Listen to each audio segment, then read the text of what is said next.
একটা জিনিস দেখাই। ব্যাগটা আমি মাত্র খুলে রাখলাম, এই যে আমার কাঁধের ব্যাগটা খুলে রাখছি।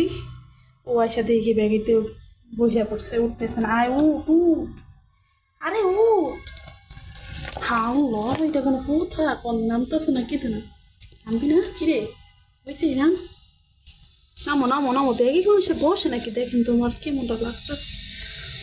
উঠ, কত কাজ কম না, কেমন লাগতেছে। হেই এই নামো নামো নামো নামো নামো, বাড়িতে নামো। ইস রে আল্লাহ রে আল্লাহ, একটা কথা শুনে না। না মায়, আর ঘরে পাকে দেখেন, সেন বাইরে থেকে যেত না, কি করবো এখন ওরে? নাম কামড় মতো দেখেন। আয়ো আয়ো আয়ো আয়ো আয়ো আয়ো আয়ো আয়ো, আসো বেবি আসো।